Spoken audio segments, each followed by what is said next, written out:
आप सभी का स्वागत है आज की इस वीडियो में जिसमें हम अपने पेशेंट्स की ट्रांसफॉर्मेशन जर्नीज दिखाएंगे। तो ये हैं हमारे पहले पेशेंट जो अपनी हेयर फॉल की समस्या से जूझ रहे थे। तो आइए जानते हैं इनकी ट्रांसफॉर्मेशन जर्नी। जैसे कि मैंने बताया कि जब मैं 22 के अराउंड था तो तब से मेरी थोड़ी सी थिनिंग स्टार्ट हो गई थी हेयर की। फिर लगभग 24-25 जब एज थी उसके अराउंड मेरी हेयर लाइन कम हो गई थी। मेरे टोटल 2500 ग्राफ्ट्स लगे थे और जो टेक्निक थी वो QHT थी, क्विक हेयर ट्रांसप्लांट। फॉलोअप जो QHT का है वो मुझे बहुत अच्छा लगा। ये लोग अच्छे से आपका ट्रांसप्लांट के बाद भी बहुत केयर करते हैं, आपको टाइम टाइम पे कॉल्स आते रहेंगे। और जहाँ बात आती है अफोर्डेबिलिटी की, तो अकॉर्डिंग टू मी मुझे तो बहुत अफोर्डेबल लगा। यह है हमारे पेशेंट की बिफोर कंडीशन, जिसमें वह डिफ्यूज ग्रेड 3 बॉल्डनेस के चैलेंजेस को फेस कर रहे थे। बॉल्डनेस की वजह से इनकी हेयरलाइन कंप्लीटली रिसीड हो गई थी और एम शेप में कन्वर्ट हो गई थी। सिर्फ फ्रंटल टफ्ट में थोड़े बाल बचे हुए थे जो बिल्कुल थिन थे, लेकिन फ्रंटल एरिया पूरी तरह से डैमेज हो चुका था। और यह सिर्फ फ्रंटल एरिया तक लिमिटेड नहीं था, बल्कि ये बॉल्डनेस स्लाइटली उनके मिड स्कैल्प को डैमेज कर रही थी। बाकी स्कैल्प पर अभी भी हेल्थी हेयर ग्रोथ मेंटेन्ड थी, इसीलिए वहां ट्रांसप्लांट की जरूरत नहीं थी। अच्छी बात यह थी कि उनका डोनर एरिया काफी डेंस और हेल्थी हेयर फॉलिकल्स से भरा हुआ था, जो ट्रांसप्लांट के लिए परफेक्ट था। पेशेंट की बॉल्डनेस एग्जामिन करने के बाद हमारे एक्सपर्ट्स ने उनका हेड वॉश करवाया और हेयर ट्रिम किए। इसके बाद पेशेंट का donor area, hair skin contrast और हेयर कैलिबर जानने के लिए ट्राइकोस्कोपी के थ्रू स्कैल्प को एक बार फिर से एनालाइज किया गया। इसके बाद पेशेंट की हेयरलाइन डिजाइन की गई। हमारे एक्सपर्ट्स ने हेयरलाइन के साथ साथ पेशेंट के अफेक्टेड एरियाज को भी आउटलाइन किया, जो उनके ओवरऑल लुक को ट्रांसफॉर्म करने में मदद करेगा। अगर आप भी हेयर ट्रांसप्लांट करवाना चाहते हैं तो कमेंट करिए hair transplant. Hairline design complete होने के बाद प्रोसीजर के दौरान हमारे एक्सपर्ट्स ने मार्किंग एरियाज को फॉलो करते हुए ग्राफ्ट्स का इम्प्लांटेशन शुरू किया। सबसे पहले उन्होंने हेयरलाइन जोन में नेचुरल लुक क्रिएट करने के लिए सिंगल और थिन हेयर फॉलिकल्स इम्प्लांट किए, जिससे हेयरलाइन प्लगी या अननेचुरल नहीं लगती और एक यूथफुल हेयरलाइन मिलती है।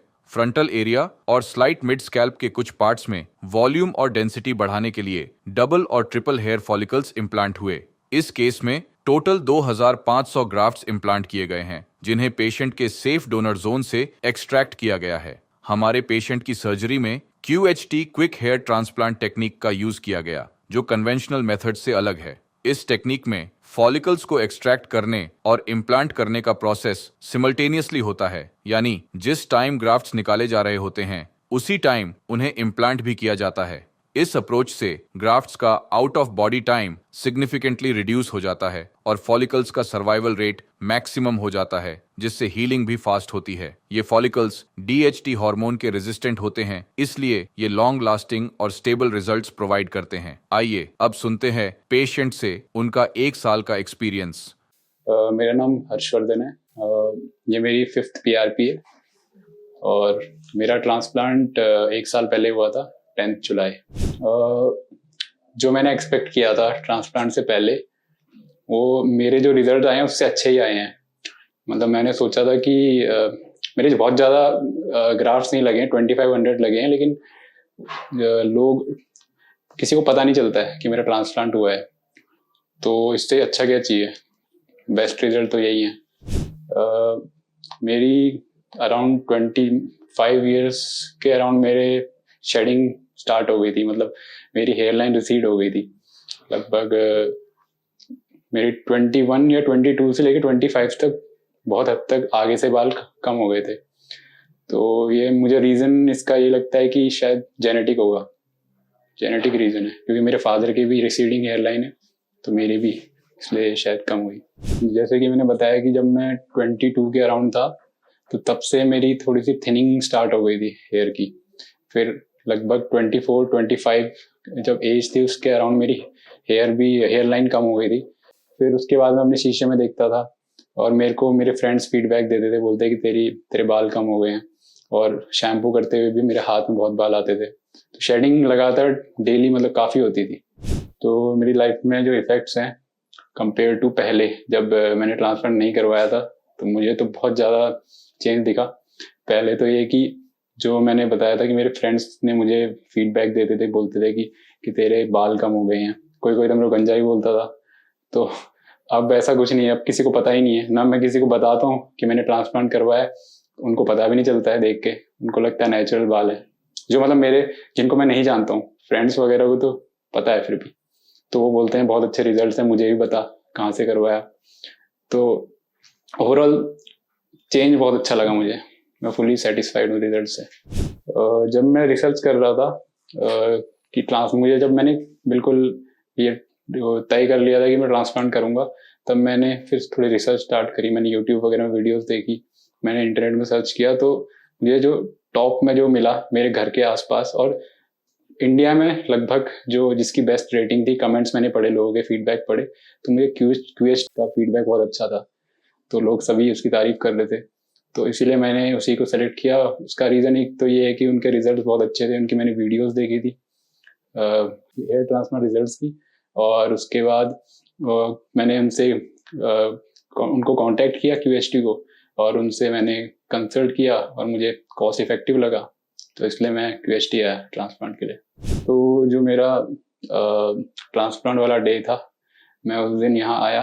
पहली बात तो स्टाफ बहुत सपोर्टिव था, उन्होंने मुझे पूरा बता दिया क्या क्या प्रोसीजर होगा। उससे पहले मेरा डॉक्टर के साथ कंसल्टेशन हुआ। डॉक्टर ने मेरी पहले हेयर लाइन डिसाइड करी कैसी होगी, मुझे दिखाया, फिर मेरे से पूछा सेटिस्फाइड हो, तो मुझे भी वो सही लगी।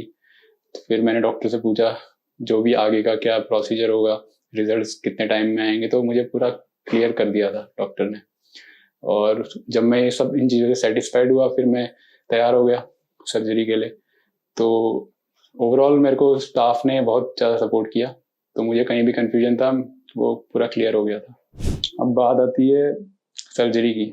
जब ट्रांसप्लांट होता है उस समय जहाँ पे आपका ट्रांसप्लांट होता है, बिल्कुल मुझे उसकी हाइजीन बहुत अच्छी लगी। एरिया बिल्कुल क्लीन था, बिल्कुल शांत था, और ओवरऑल हम काम थे, मुझे बिल्कुल नर्वसनेस नहीं हो रही थी, क्योंकि डॉक्टर लोग कांस्टेंट सर्जरी के टाइम पे बात कर रहे थे मेरे से, और मेरे से कांस्टेंट पूछ रहे थे कि कोई तकलीफ हो रही है, पेन हो रहा है। तो मुझे पेन तो नहीं हुआ, क्योंकि प्रोसीजर के ड्यूरिंग प्रोसीजर वो लगाते हैं, एनेस्थीसिया वगैरह लगाते हैं, तो वो हमसे पूछते रहते हैं कि आपको पेन हो रहा है, तो अगर हो रहा है तो उसी हिसाब से वो उसको ऐसा करते हैं कि पेन ना हो। और बाकी रिफ्रेशमेंट्स वगैरह वो बीच में पूछते रहते हैं, आपको भूख लगी है, आपको प्यास लगी है, आपको वॉशरूम जाना है, तो ये सब चीज़ें आप खुल के बता सकते हैं उनको, वो पूरा सपोर्ट करेंगे आपको। मेरे टोटल 2500 ग्राफ्ट्स लगे थे, और जो टेक्निक थी वो क्यूएसटी थी, क्विक हेयर ट्रांसप्लांट।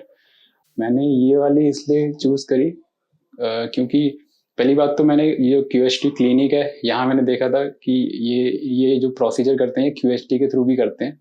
इनका ये बहुत फेमस है, क्योंकि इसमें आपका क्या रहता है कि जो ट्रांसप्लांट का जो प्रोसीजर होता है बहुत शॉर्ट होता है ड्यूरेशन में, उससे आपका ओवरऑल जो रिजल्ट होते हैं वो अच्छे आते हैं।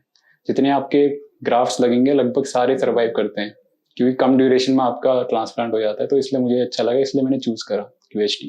तो जब मेरा ट्रांसप्लांट पूरा हो गया, फिर मुझे स्टाफ ने और डॉक्टर ने मुझे पूरा ब्रीफ कर दिया था कि क्या क्या करना है, पोस्ट ऑपरेटिव ऑपरेशन के बाद क्या क्या मेरे को प्रिकॉशंस लेने हैं। तो जैसे कि जो ये सर्जिकल कैप होती है मुझे हमेशा पहन के रखनी है, और सेकेंडली ये जो सेलाइन सॉल्यूशन होता है हर एक घंटे में मुझे स्प्रे करते रहना है ताकि हाइड्रेटेड रहे। और उसके बाद कुछ भी वर्कआउट अवॉइड करना है जिससे कि स्वेट आए, और धूप में जाना या बाहर जाना अवॉइड करना है कुछ दिनों तक। और जो मेडिसिन इन्होंने दी हैं जो पेन वगैरह रिड्यूस करती हैं, या जो भी ये जो भी मुझे सप्लाई करी गई मेडिसिन वो टाइम पे लेनी है, तो मैंने सारे प्रिकॉशंस लिए। ओके, फॉलोअप जो क्यूएचटी का है वो मुझे बहुत अच्छा लगा। ये लोग अच्छे से आपका ट्रांसप्लांट के बाद भी बहुत केयर करते हैं, आपको टाइम टाइम पे कॉल्स आते रहेंगे। जैसे ही आप ट्रांसप्लांट करा के घर जाएंगे, आपको उसके अगले दिन आपको रिमाइंडर आएगा कि आपको सारे प्रिकॉशंस क्या क्या फॉलो करने हैं, और आपको एक रिटन इंस्ट्रक्शन तो मिलते हैं, लेकिन वो लोग वर्बल भी आपको बताते हैं क्या क्या करना है और क्या क्या चीज़ें अवॉइड करनी है, जैसे आपको तला भुना ये सब नहीं खाना है। तो और 5th डे आपको वापस कॉल आएगा जिसमें वो आपको बोलेंगे कि आपको कोई परेशानी तो नहीं है, आपको पेन तो नहीं है, और आपसे फ़ोटोज़ मांगेंगे ताकि वो रिजल्ट्स वगैरह देखें कि सब कुछ ओके है कि नहीं। फिर उसके बाद आपको बताया जाएगा कि हेड वॉश करना है 5th डे। फिर ये सब आपका हो जाएगा। फिर आपको 1 महीने के पहले आपको पीआरपी के लिए कॉल आएगा। आपको बोलेंगे, फिर से आप अपनी फ़ोटो शेयर करेंगे, फिर आपको पीआरपी के लिए यहाँ आना पड़ेगा। और पीआरपी में भी सेम आपका जो ओवरऑल एक्सपीरियंस अच्छा रहेगा। आपको बहुत टाइम नहीं लगेगा, आपका मैक्सिमम हाफ एन आवर या 1 घंटे में पूरा हो जाएगा। उसके बाद अपना आप कंसल्ट कर सकते हैं डॉक्टर से, फ्री कंसल्टेशन है। डॉक्टर आपको कोई भी परेशानी है आप बता सकते हो डॉक्टर को। और ये आपका जो फॉलोअप हर महीने लगभग हर स्टार्टिंग में जैसे पहले महीने में एक आपको कॉल आएगा, फिर आपको 2nd मंथ भी आएगा, 3rd मंथ आएगा। उसके बाद आपको ये फिक्स्ड इंटरवल में कॉल करते रहेंगे। आप अपनी फ़ोटो शेयर करते रहेंगे और वो आपको वहाँ से फीडबैक देते रहेंगे। और बाकी अगर आपको कभी भी कोई प्रॉब्लम है, आपको कोई डाउट है, तो आप कभी भी कॉल कर सकते हो। अब जो आपकी हेयर ट्रांसप्लांट जर्नी होती है, इसमें सबसे इम्पोर्टेंट जो फेज़ आता है वो आपका शेडिंग फेज़ आता है। मोस्टली सभी का आता है, मेरा भी आया था। तो मेरा लगभग अराउंड आफ्टर 2.5 मंथ्स, 2.5 महीने के बाद मेरे शेडिंग फेज स्टार्ट हो गया। मेरे हेड वॉश करते हुए या अगर मैं सर पे हाथ भी लगाता था तो मेरे बहुत सारे हेयर शेड होते थे और मुझे शीशे में देख के पता लगता था कि बाल बहुत कम हो गए। फिर 3 महीने के आसपास लगभग मेरे जो मैक्सिमम शेडिंग हो गई थी, जितने लगभग 80% मेरे शेड हो गए होंगे हेयर जो मेरे ट्रांसप्लांट हुए थे। तो उस समय आदमी थोड़ा सा हो जाता है, थोड़ा सा घबरा जाता है कि यार ये मेरा फेल हो गया, क्या हो गया। लेकिन क्योंकि मैंने इतने सारे रिजल्ट देखे हैं और मैंने वीडियोस देखी थी और बाकी मेरा फॉलोअप चल रहा था क्यूएचटी के साथ, क्लिनिक के साथ, तो उन लोगों ने मुझे पहले ही बता दिया था। जब मेरे 2 महीने जब हुए थे, उन्होंने बोला था सर आपका शेडिंग फेज अभी स्टार्ट हो सकता है, तो आपको घबराना नहीं है, आपको कोई प्रॉब्लम होगी आप शेयर कर सकते हैं। तो इसलिए मुझे उतनी ज़्यादा कोई प्रॉब्लम हुई नहीं, क्योंकि 3 मंथ्स के आसपास मेरा शेडिंग स्टार्ट हुआ। फिर 4 महीने के आसपास मेरे वापस हेयर ग्रोथ आ गई। फिर मैं थोड़ा कॉन्फिडेंट हो गया था। फिर उसके बाद मेरे रिजल्ट्स तो आते रहे। तो मैं सभी को सजेस्ट करना चाहता हूँ जिनको भी ये दिक्कत है कि उनकी हेयर लाइन कम है या जिनके बहुत बाल झड़ चुके हैं या जिनको ओपन पब्लिक में कैप पहनने की आदत है, क्योंकि उनको शर्म आती है अपना सर मतलब खुला रखने में, इसलिए वो ढक के जाते हैं। या जिनको अपने जो आजकल का टाइम ऐसा है कि 25 ईयर्स या 20 साल में लोगों के बाल इतने झड़ जाते हैं, तो आपकी एज बहुत ज़्यादा लगती है। तो जिसको अपना यूथ चाहिए, वापस चाहिए, तो वो मैं डेफिनेटली उनको रिकमेंड करूँगा कि अगर वो ट्रांसप्लांट करवाना चाहें तो क्यूएचटी क्लिनिक पे आ सकते हैं, इनसे कंसल्ट करिए, ये आपकी मदद करेंगे। और जहाँ बात आती है अफोर्डेबिलिटी की, तो अकॉर्डिंग टू मी मुझे तो बहुत अफोर्डेबल लगा। और क्योंकि मैंने बहुत सारे क्लिनिक से मैंने कंपेयर किया, तब जाके मैंने फाइनलाइज किया, क्योंकि यहाँ के आपको रिजल्ट्स बहुत अच्छे मिलेंगे। जो यहाँ टेक्निक यूज होती है क्यूएचटी, वो भी एक मतलब बहुत मॉडर्न टेक्नोलॉजी है, उससे आपके रिजल्ट्स बहुत अच्छे आएंगे, बाकी टेक्निक से ज़्यादा अच्छे आएंगे। और वो टेक्निक होते हुए ये लोग फिर भी इनके जो कॉस्ट है वो बहुत इकोनॉमिकल है। तो मैं डेफिनेटली रिकमेंड करूँगा आप you can go for the QHT clinic. तो मैं अपना जो फीडबैक है मैं इसी चीज़ से ख़त्म करूँगा कि मैं अपने जो रिजल्ट से ओवरऑल सेटिस्फाइड हूँ और जितना मैंने एक्सपेक्ट किया था उससे अच्छे रिजल्ट्स आए हैं। और अभी जो मैं इतना कॉन्फिडेंट हूँ पब्लिक में ओपनली विदाउट कैप में जा सकता हूँ, वो सिर्फ मुझे ये कॉन्फिडेंस क्यूएचटी क्लिनिक की वजह से आया है। तो thank you QHT clinic. After 1 year transplant, patient की स्कैल्प हेल्थी, डेंस और नेचुरल लुकिंग हेयर ग्रोथ से फिल हो चुकी थी। हेयरलाइन परफेक्टली फ्रेम्ड हो गई, जिससे उनका ओवरऑल फेशियल प्रोफाइल और सिमेट्री दोनों एनहांस्ड हो गए। फ्रंटल एरिया और मिड स्कैल्प एरियाज में इंप्रेसिव वॉल्यूम और डेंसिटी हासिल हो गई है। अब उनका ओवरऑल लुक सिग्निफिकेंटली ट्रांसफॉर्म हो चुका है। अगर हम पेशेंट के 1 साल के नतीजे को उनकी पहले की स्थिति के साथ कंपेयर करें तो डिफरेंस स्कैल्प पर क्लियरली विजिबल है। उनकी एम शेप हेयरलाइन परफेक्टली रिफ्रेम्ड हो चुकी है, जिससे पेशेंट के फेशियल फीचर्स एनहांस हो गए हैं। डैमेज्ड फ्रंटल और मिड स्कैल्प एरियाज अब natural and voluminous hair growth से भर गए हैं।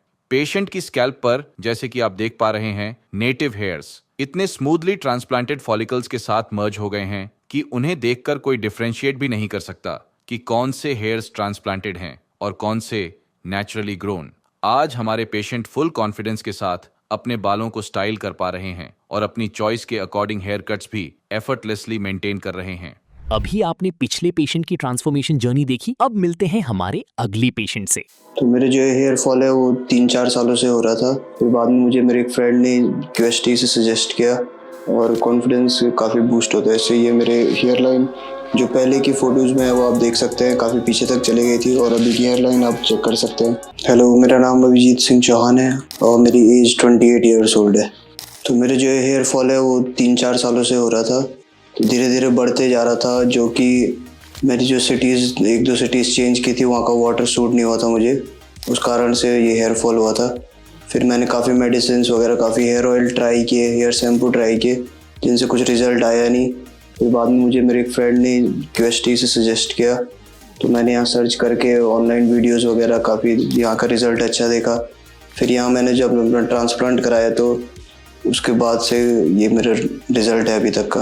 तो QST के बारे में मुझे पता मेरे एक फ्रेंड ने बताया, जिन्होंने मेरे से 2-4 महीने पहले यहाँ से ट्रांसप्लांट कराया था। तो उनका रिज़ल्ट काफ़ी बढ़िया। उसके बाद मैंने QST क्लिनिक सर्च करके यूट्यूब पे काफ़ी सारी वीडियोस देखी, इनकी काफ़ी रिजल्ट्स देखे तो उसके बाद मैंने यहाँ पे ट्रांसप्लांट कराया। तो जो मेरे ट्रांसप्लांट की सर्जरी हुई 3 महीने पहले हुई थी, जो कि मेरे ग्राफ्ट टोटल्स लगे थे 5400 ग्राफ्ट्स लगे थे। तो सर्जरी के टाइम पे पहले मैं काफ़ी नर्वस था, मुझे पता नहीं था, मेरा फर्स्ट टाइम था, तो मुझे लगा काफ़ी पेन वगैरह कैसे कैसे करके होगा।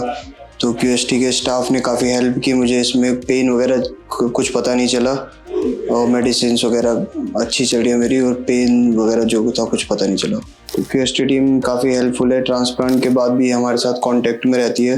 व्हाट्सएप पे आप बस एक छोटा सा मैसेज करके आपको सारे आंसर्स मिल सकते हैं अपने, और इसके लिए मैं थैंक्स कहना चाहूँगा QST टीम को, काफ़ी हेल्पफुल रहे मेरी पूरी जर्नी में अभी तक। तो जब पहले हेयर लॉस हो रहे थे उस टाइम पे कॉन्फिडेंस काफ़ी डाउन हो जाता था, और जब ट्रांसप्लांट के बाद जो मेरा अभी तक रिज़ल्ट आया है तो इससे मुझे काफ़ी अच्छा लग रहा है। अभी तक मुझे लग रहा है मेरा रिज़ल्ट आगे भी बेटर रहेगा और कॉन्फिडेंस काफ़ी बूस्ट होता है इससे। ये मेरे हेयर लाइन जो पहले की फ़ोटोज़ में है वो आप देख सकते हैं, काफ़ी पीछे तक चली गई थी और अभी की हेयर लाइन आप चेक कर सकते हैं। मेरा अभी तक का जितना भी एक्सपीरियंस रहा है QST क्लिनिक के साथ काफ़ी अच्छा रहा है। वो बात रिस्पॉन्स में हो या हेल्प करने में हो, QST क्लिनिक हर टाइम पे हमारा हेल्प करती है। आपको कोई भी क्वेरी करनी हो तो आप व्हाट्सएप पे मैसेज करके काफ़ी बेटर रिजल्ट्स पा सकते हैं। और ये अभी तक का मेरा 2nd PRP तक का रिज़ल्ट है और मैं कॉन्फिडेंट हूँ कि मेरे आगे का रिज़ल्ट भी काफ़ी अच्छा रहेगा। हाँ, तो सर्जरी से पहले का मेरे मन में काफ़ी क्वेश्चंस थे कि सर्जरी कैसे होगी, पेन वगैरह कैसे रहेगा। तो मेरा सभी से यही कहना है कि QST क्लिनिक विज़िट करिए आप, यहाँ पे डॉक्टर से कंसल्ट कीजिए। यहाँ पे सब तरीके की कंसल्टेंसी है, आपको पूरी हेल्प मिलेगी और घबराने की कोई ज़रूरत है नहीं। QST क्लिनिक में जब ये ट्रांसप्लांट सर्जरी हुई थी तो आपको पता नहीं चलेगा, पेन का कुछ पता नहीं चलता है और रिज़ल्ट काफ़ी अच्छा रहता है। और अब मैं जब अपने आगे की PRP के लिए आऊँगा मैं आपके साथ वो रिज़ल्ट भी शेयर करूँगा। तब तक के लिए आप बने रहे मेरी वीडियो के साथ, and thanks to QST।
Hello friends, अगर आपने अभी तक हमारे चैनल को सब्सक्राइब नहीं किया है तो प्लीज इस वीडियो को लाइक कीजिए, शेयर कीजिए और हमारे चैनल को सब्सक्राइब कीजिए और ध्यान रहे बेल आइकन दबाना ना भूलें, जिससे हमारे हर वीडियो का अपडेट आपको समय समय पर मिलता रहेगा।